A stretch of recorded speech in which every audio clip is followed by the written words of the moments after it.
नमस्कार दोस्तों, M&C education में आप सबों का बहुत बहुत स्वागत। आज का जो वीडियो सेशन है वो मानसिक क्षमता जांच के 20 प्रश्न को उसमें डिस्कस किया गया है।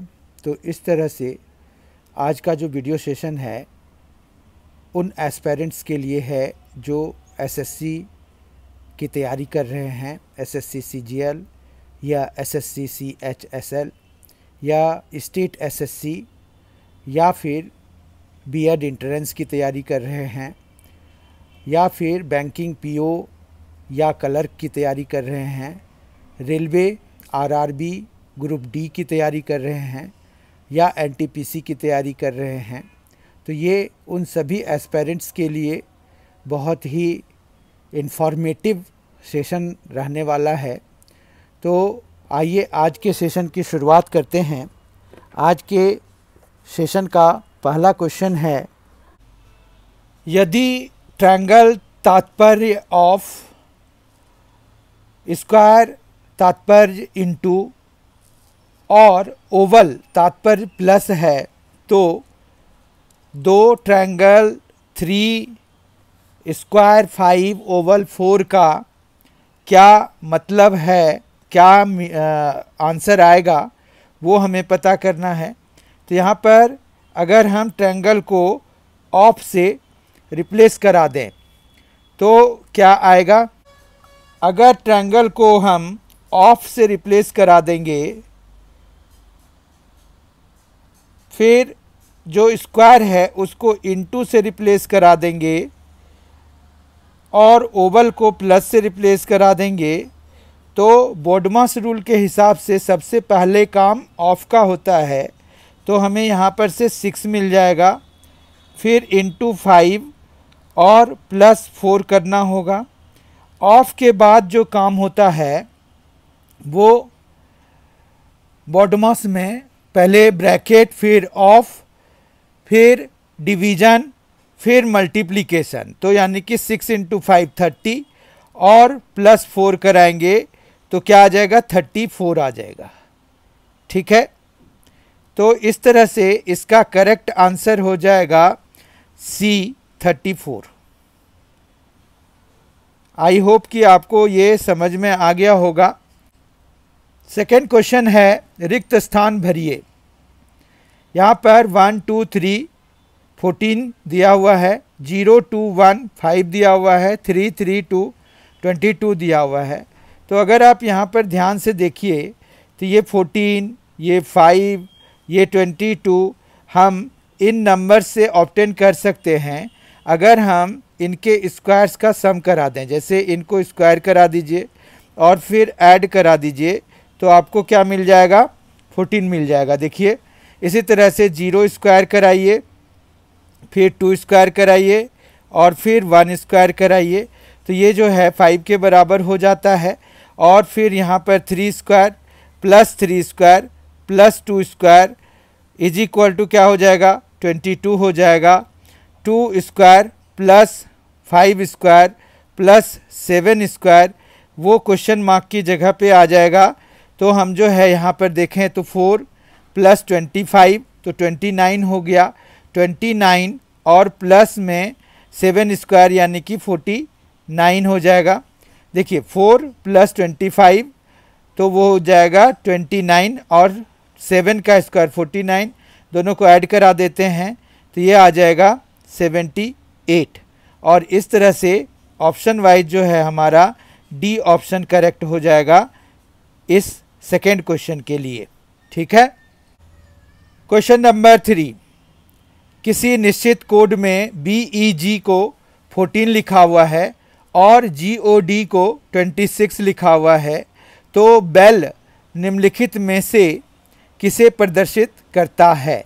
अगर आप देखें तो BEG अगर देखें तो B जो है 2 पोजीशन पे आता है, E जो है 5th पोजीशन पे आता है और G जो है 7 पे आता है। और इनको अगर ऐड कराएं तो 7 + 5 12 + 2 14, तो ये हमारा यानी कि उनके पोजीशन वैल्यूज़ को ऐड करने से आया है। इसी तरह से GOD की बात करें अगर तो G हमारा 7 पे आया है। O हमारा किस पे आता है, तो आप देखिए A B C D E F G H I J K L M N O, 15th position पे आता है। ठीक है, तो 15, और फिर D हमारा 4th पोजीशन पे आता है। तो ये 15 प्लस 4 19 प्लस 7 26 हो गया। तो ये भी उनके पोजीशन वैल्यूज़ का ही सम है। बेल में B हमारा 2 होगा, E हमारा 5 होगा और L क्या होगा, तो L के लिए देखिए A B C D E F G H I J K L, L हमारा 12th पोजीशन पे आता है। L हमारा 12th पोजीशन पे आता है, तो 12 और फिर एक और 12, क्योंकि बेल में डबल L है, तो ये 12 प्लस 12 24 प्लस 5 29 प्लस 2 31। इस तरह से इसका C ऑप्शन करेक्ट हो जाएगा। क्वेश्चन नंबर 4 है A B C D E और F एक गोल मेज के इर्द गिर्द स्थायी रूप से रखी कुर्सियों पर बैठे हैं, किंतु आवश्यक नहीं है कि उनके बैठने का क्रम यही है। यह देखा गया है कि A D और F के बीच में है, C D के सम्मुख है, D और E अगल बगल कुर्सियों पर नहीं है। निम्नलिखित में से कौन सा कथन सत्य है? A B के सम्मुख है, D E के सम्मुख है, C और D अगल बगल हैं, B और E अगल बगल हैं। तो इसमें हमें यहाँ पर क्या देखना होगा, A B C D E F 6 हैं, तो एक सर्कल आप बना लीजिए और इसमें 6 पोजीशंस डाल दीजिए, जैसे 1 2 3 4 5 और 6। ठीक है, अब यहाँ पर ये कह रहे हैं कि A D और F के बीच में है, तो A जो है यहाँ पर अगर हम रख लें तो ये D और ये F लिख सकते हैं हम। ठीक है, यहाँ पर F हो गया, ये D हो गया, ध्यान दीजिए इस चीज़ को। उसके बाद जो है C D के सम्मुख है, तो D यहाँ है तो यहाँ पर C हो जाएगा, क्योंकि ये ऑपोजिट हैं। और फिर D और E अगल बगल कुर्सियों पे बैठे हैं, तो D E के यहाँ पर आ जाएगा। ठीक है, D और E अगल बगल कुर्सियों पर नहीं है ये कहा जा रहा है, तो इसका मतलब है कि यहाँ से E हमें हटाना पड़ेगा, तो E हम हटा देते हैं यहाँ से। ठीक है, अब जो है हमें क्या करना होगा, D और E, तो यहाँ पर E होगा। ठीक है, बात समझ रहे हैं। और अब क्या बच गया, A है, B नहीं आया है तो B यहाँ पर होगा, फिर C भी है, D E F सारे आ गए। अब अगर आप ध्यान से देखिए तो यहाँ पर A B के सम्मुख है, ऐसा नहीं है, A जो है E के सम्मुख है, तो ये वाला गलत हो गया। यहाँ देखिए E और A आमने सामने हैं, ये देखिए A और E आमने सामने हैं। फिर D E के सम्मुख है, D तो ये है, D के सम्मुख में C है, तो वो भी गलत हो गया। फिर C और D अगल बगल हैं, C और D अगल बगल हैं, ये भी गलत हो गया। लेकिन यहाँ देखिए B और E अगल बगल हैं, ये बिल्कुल सही है। इस तरह से D ऑप्शन इसका करेक्ट हो जाएगा, D ऑप्शन इसका करेक्ट हो गया। ठीक है, A B के पिता हैं, 5th क्वेश्चन है, A B के पिता हैं, C A और D की बहन है। अब देखिए A B के पिता हैं और C जो है A और D की बहन है, तो A और D क्या हो गए, भाई हो गए, है ना। इस चीज़ को देखिए, क्योंकि C जो है A और D की बहन है, तो मतलब A D भाई हो गए और C जो है इन दोनों भाइयों की बहन है, एक बहन है।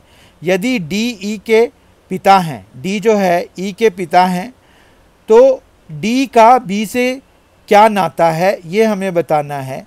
अब अगर आप इस वाले सेंटेंस को देखें तो इसका कोई ख़ास मीनिंग नहीं निकलता है, एक्सेप्ट फॉर कि यहाँ से ये पता चल रहा है D जो है मेल है। ठीक है, तो D मेल है इतना पता चल रहा है ना, क्योंकि ऐसा होता A और D जो है, अब D सी जो है ए और डी की बहन है, तो डी भी तो फीमेल हो सकती थी, लेकिन अभी क्या हो गया, ये कंफर्म हो गया कि डी जो है पिता है, यानी कि वो मेल है और ए और डी दो भाई हैं। ठीक है, तो डी का बी से क्या नाता है, तो ए बी का पिता है और ए और डी दोनों आपस में भाई हैं, तो डी जो है वो चाचा हो गया, चाचा हो गए बी के, तो ये ए ऑप्शन इसका करेक्ट हो जाएगा।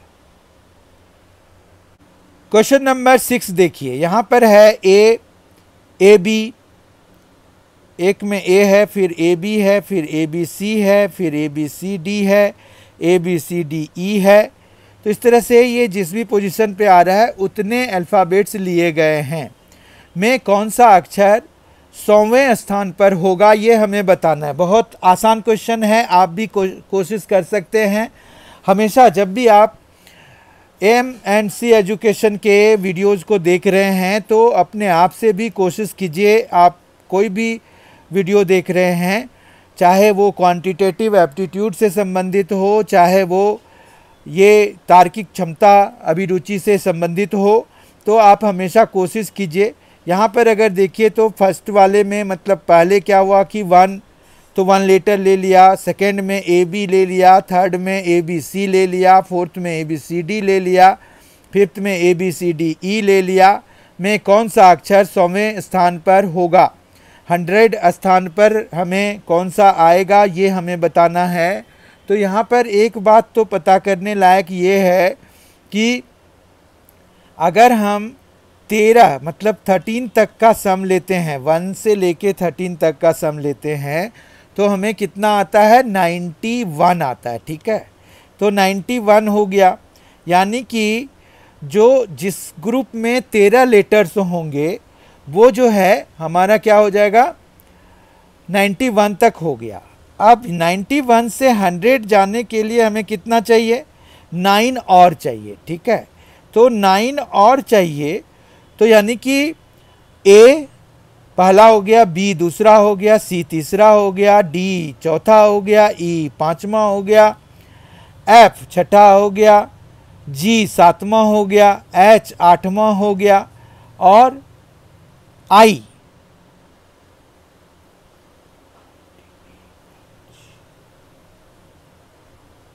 तो आई जो है 9th हो गया। तो 100वें स्थान पर यही 9th वाला आएगा, क्योंकि 13 तो कंप्लीट वाला हो गया है, 13 जो जिसमें होगा मतलब A B C D E F G H I J K L M तक जिसमें होंगे वो भी इसमें आएगा। ठीक है, तो इस तरह से आई इसका करेक्ट आंसर है, बी इसका करेक्ट ऑप्शन है।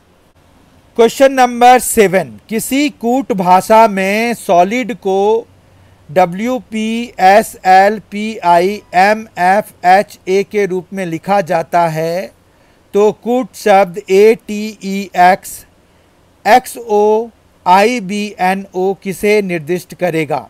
बहुत ही अच्छा क्वेश्चन है। आप सबसे पहले यहाँ देखिए, सॉलिड है, सॉलिड में कितने लेटर्स हैं, 5 हैं, पर WPSLPIMFHA में आपके कितने लेटर्स हैं, तो 10 लेटर्स हैं, यानी कि यहाँ के एक लेटर के बदले में यहाँ पर 2 लेटर्स आए हुए हैं। ठीक है, उसके बाद अगर आप देखें तो W का क्या पोजीशन होता है, तो W का होता है ABCDEFGHIJKLMNOPQRSTUVW। W का जो पोजीशन हुआ वो कितना हो गया, तो वो हुआ 23rd, तो W का 23rd हुआ। और P का कितना हुआ, तो ABCDEFGHIJKLMNOP, तो P हुआ 16। ठीक है, अब इन दोनों को जब हम ऐड कराते हैं तो हमें मिलता है 39, और 39 तो अब चूँकि ये हो गया ऑड, इसमें एक कम कराइए तो आ गया 38, 38 को 2 से डिवाइड कराइए तो वो आ गया 19। अब 19th नंबर का अगर हम देखें तो A B C D E F G H I J K L M N O P Q R, ठीक है। तो 19th नंबर पे कौन सा आ रहा है? A B C D E F G H I J K L M N O P Q R S। तो यहाँ पर जो है आपका 19th पोजीशन पे S आ रहा है, जो कि सॉलिड में पहला लेटर है, ठीक है, समझ में आ गया होगा। इसी तरह से S जो है हमारा किस पोजीशन पे आया? अभी 19 पे आया। यहाँ देखिए S और L है ना, तो S 19 पे आया, तो 19 और फिर L, तो L जो है हमारा 12th पोजीशन पे है। तो 19 और 12 कितना हो गया? 31 हो गया। 31 तो एक कम किया तो 30 को 2 से डिवाइड किया तो 15 आ गया। 15th लेटर कौन सा है? तो 15th लेटर O होता है। तो आप देखिए यहाँ पर सॉलिड में O सेकेंड लेटर है। इसका मतलब ये हो गया कि इन लेटर्स के जो पोजीशन हैं, जो पोजीशन का नंबर है, उनको ऐड करके दो जो कॉन्जिक्यूटिव मतलब फर्स्ट सेकेंड को ऐड करके 2 से डिवाइड कराएंगे, मतलब 1 माइनस करके 2 से डिवाइड कराना है, तो हमें लेटर्स यहाँ पर बनेंगे। अब अगर यहाँ पर से बनाना शुरू करें तो A तो हमारा पहले पे है और T हमारा कितना है? A B C D E F G H I J K L M N O P Q R S T। T 28th position पे है, ठीक है, 28th पोजीशन पे है। तो ये 21 हो गया, फिर माइनस कराया 1 तो 20 हो गया, 2 से डिवाइड कराया तो 10 हो गया। तो 10th पोजीशन पे जो हमारा लेटर आता है वो है A B C D E F G H I J। 10th position पे J आता है, तो हमारे पास ये और ये सही हो सकते हैं, ठीक है। फिर देखिए O S E तक तो दोनों में है, हमें ये देखना है कि N और R में कौन सा करेक्ट है। तो यहाँ पर जो है लास्ट वाले जो दो लेटर्स हैं N और O, उनके पोजीशंस को ऐड करके 1 माइनस करके 2 से डिवाइड करके देखते हैं। तो यहाँ पर N जो है 14th पोजीशन पे होता है और O जो है 15th पोजीशन पे होता है। तो दोनों का सम कितना हो जाएगा? 14 + 15 29 हो जाएगा। 29 में एक माइनस कराएंगे 24 हो जाएगा, 28 हो जाएगा। 28 में जब हम 28 को 2 से डिवाइड कराएंगे तो 14 हो जाएगा। अब हम देख लेते हैं कि 14th पोजीशन पे जो लेटर आएगा वही लास्ट लेटर होगा। तो वहाँ पर 14th लेटर देखते हैं, तो 14th लेटर बेसिकली हमारे पास N ही है। तो N यहाँ पर पहला वाला है, तो जोसेन जो है वो हमारा करेक्ट आंसर हो जाएगा। समझ में आई बात? क्वेश्चन नंबर 8, यदि प्लस का तात्पर्य माइनस, माइनस का तात्पर्य इंटू, इंटू का तात्पर्य डिवीजन, तो यहाँ पर ना चेंज कर लीजिए 2 का, फिर यहाँ प्लस का माइनस है, माइनस का इंटू है, फिर इंटू का डिवीजन है। अब बोडमास रूल के हिसाब से सबसे पहले काम होगा डिवीजन का। तो 4 divided by 2 will give us 2, ठीक है। फिर जो है इंटू का काम होगा, तो 3 से हम 2 को मल्टीप्लाई कराएंगे तो हमें 6 मिल जाएगा, और 2 - 6 जब कराएंगे तो हमें -4 मिल जाएगा। बहुत ही इजी क्वेश्चन था। तो ये -4 मतलब बी पार्ट इसका करेक्ट आंसर हो जाएगा। क्वेश्चन नंबर 9, निम्नलिखित अक्षर श्रेणी के रिक्त स्थान भरने हेतु उपयुक्त विकल्प चुनो। यहाँ पर सबसे पहले देखिए जितने भी ऑप्शंस हैं उन सभी में ए पहले पोजीशन पे तो है ही, तो यहाँ पर हम ए भर देते हैं, ए भर दिया। फिर बी सी डी है, तो नेक्स्ट जो है हम ये एज्यूम कर लेते हैं कि डी का रिपीटेशन है, तो ये डी हम भर सकते हैं, यानी कि हमारा यहाँ यानी कि बी और सी में से अब कोई होगा, क्योंकि हमने डी यहाँ पर भरने का कोशिश किया है। फिर ए बी, अब इस बारी ना सी का रिपीटेशन करते हैं, डी को रहने देते हैं। फिर ए बी, इस बारी बी को रिपीट करते हैं, सी रहने देते हैं, डी रहने देते हैं। फिर यहाँ पर ए का रिपीटेशन हो जाएगा, ए बी और यहाँ पर सी हो जाएगा। तो आप देख लीजिए ए डी सी बी ए सी, यानी कि ये सेकेंड ऑप्शन यानी कि बी ऑप्शन इसका करेक्ट हो जाएगा। ठीक है, आई होप आपको समझ में आ गया होगा। साथ में सॉल्व करने का प्रयास कीजिए, तभी आपको अच्छे से समझ में आएगा कि क्या हो रहा है। Question number 10। क्वेश्चन नंबर 10 है, फोटोग्राफ में एक व्यक्ति की ओर संकेत करते हुए नर्मदा ने कहा कि वह मेरे चाचा की पुत्री का भाई है। चाचा की पुत्री का भाई है मतलब चाचा का बेटा है, चाचा का बेटा है। फोटोग्राफ में दिखाए गए व्यक्ति का नर्मदा से क्या संबंध है? अब देखिए यहाँ पर क्या हुआ कि वह मेरे चाचा की पुत्री का भाई है, तो ये भी जो है चचेरा भाई हो गया, मतलब जो नर्मदा है और जो वो जिसकी ओर इशारा कर रही है वो चचेरा भाई हो जाएगा।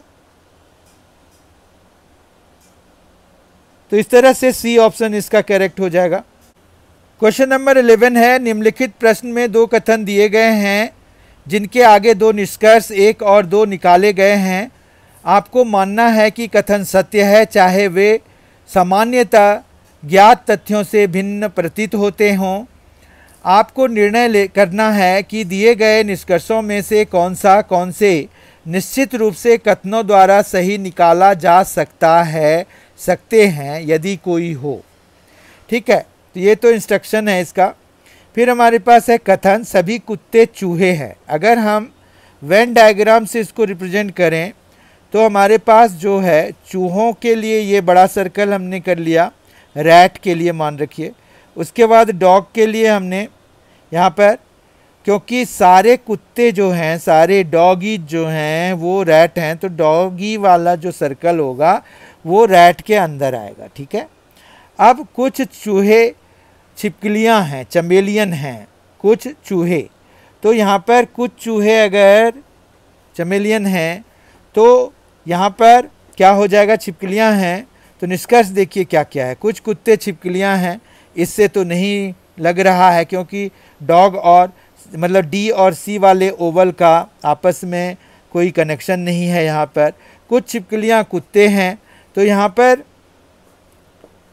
ये भी सही नहीं है, यानी कि ना तो 1 और ना ही 2 सही है। इस तरह से इसके लिए सी ऑप्शन करेक्ट हो जाएगा। तो हमारे पास यहाँ पर इस तरह से हम जो है किसी जो गिवन स्टेटमेंट है, गिवन कथन है, मतलब जो कथन दिए गए हैं उनसे हम किस तरह से निष्कर्ष निकालते हैं, ये हमने अभी सीखा। आइए अब क्वेश्चन नंबर 12, 12वां क्वेश्चन करते हैं। आज के सेशन का 12th क्वेश्चन है, दिए गए विकल्पों में से संबंधित अक्षरों को चुनिए। यहाँ पर देखिए PRT है, QSU है, VXZ है। पहले हम इन दोनों के बीच में कैसे से रिलेशन है वो हमें देखना है। तो यहाँ पर P है तो ये Q है, देखिए यहाँ P है, यहाँ Q है। ठीक है, फिर R है तो यहाँ S है, T है तो U है, यानी कि सारे कॉन्टिन्यूएशन में हैं।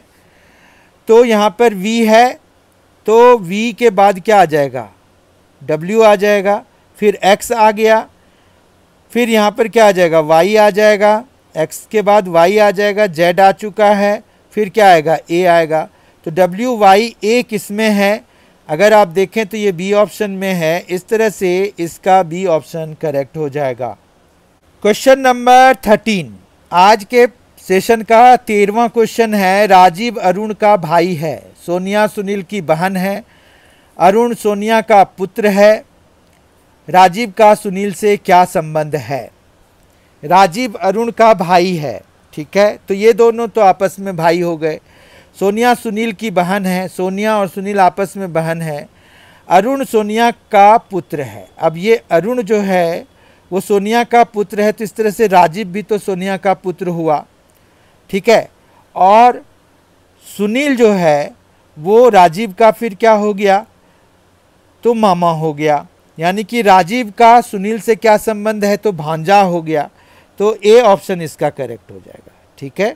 आई होप आपको ये एक्सप्लेनेशन भी समझ में आ गया होगा।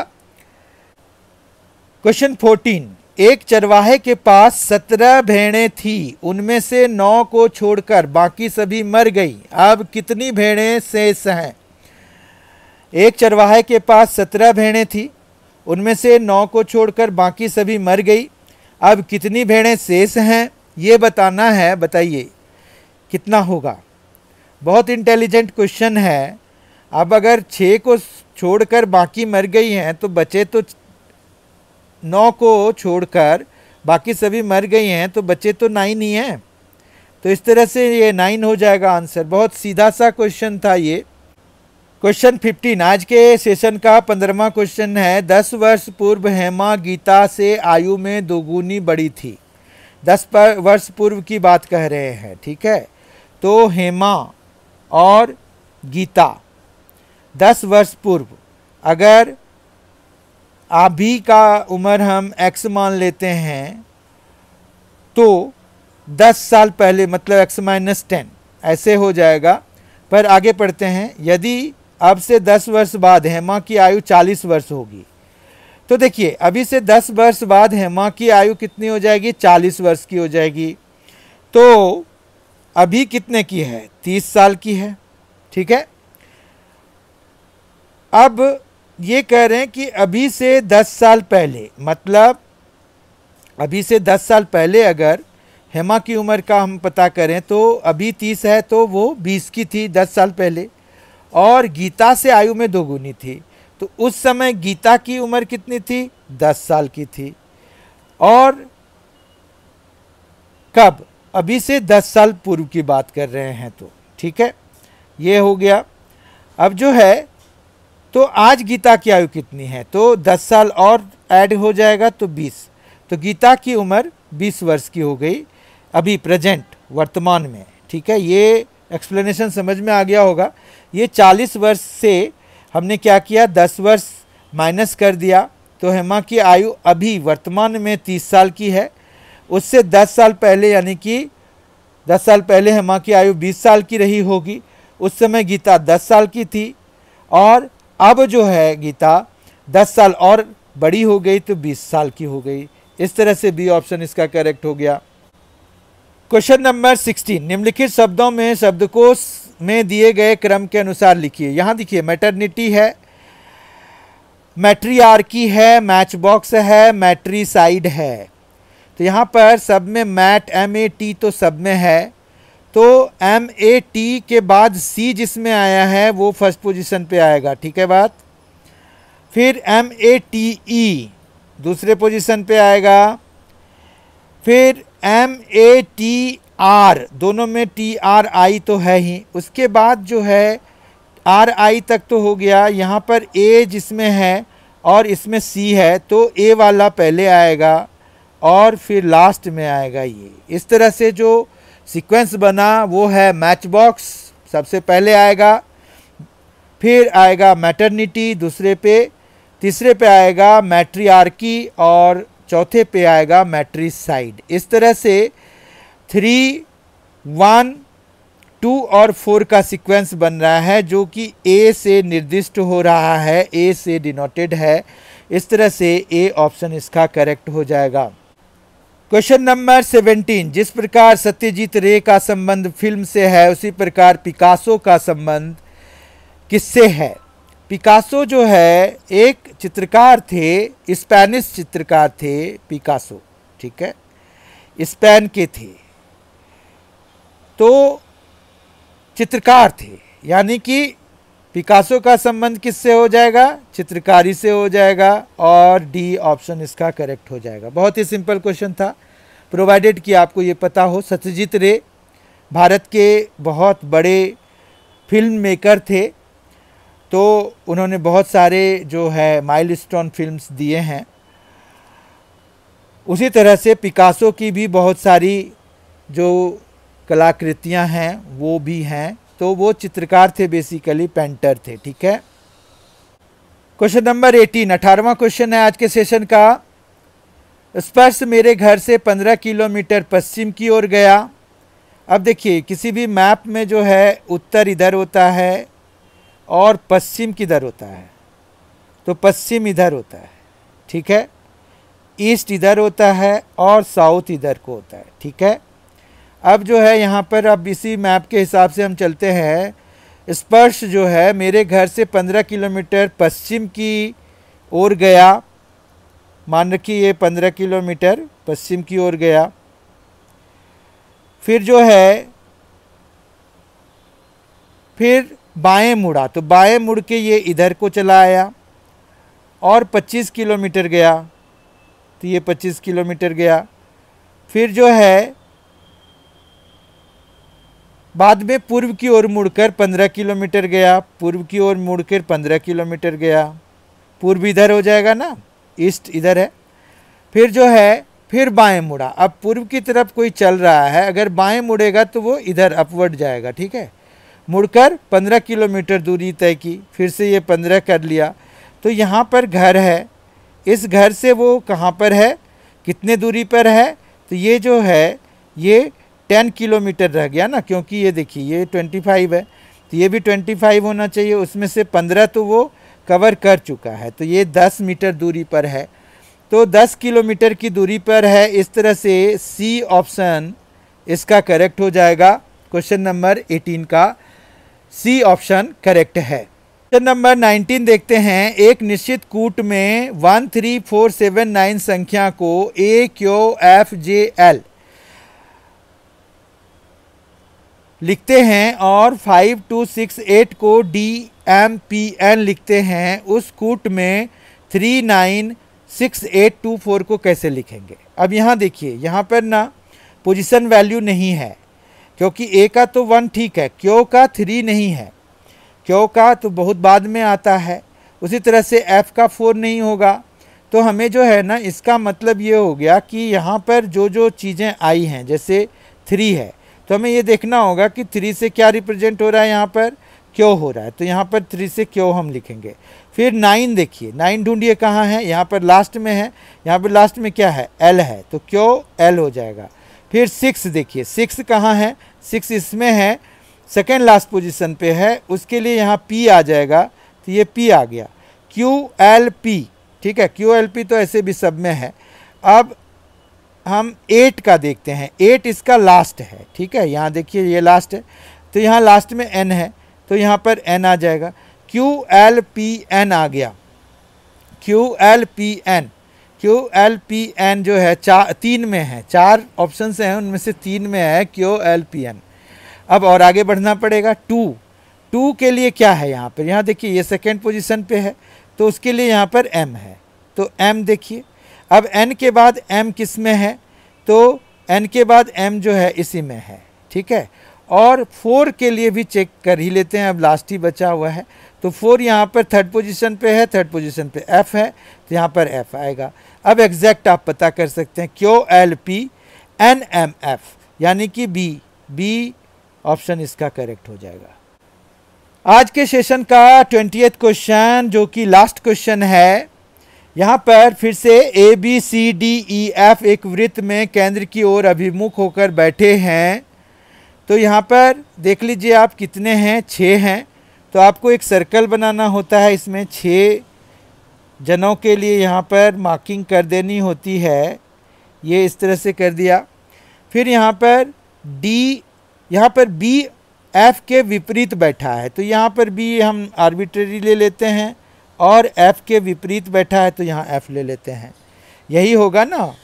अब विपरीत का मतलब यही हुआ, ए बी और सी का पड़ोसी है, ए जो है बी और सी का पड़ोसी है, तो या तो सी यहाँ हो जाए या फिर यहाँ हो जाए, तो यानी कि ए जो है यहाँ पर ले लेते हैं और सी यहाँ ले लेते हैं। ठीक है। ई डी और एफ का पड़ोसी है, ई जो है डी और एफ का, तो यहां पर ई हो जाएगा,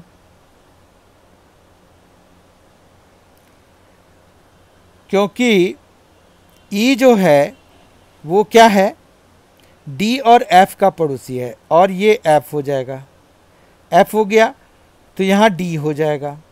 ठीक है, तो हमारे पास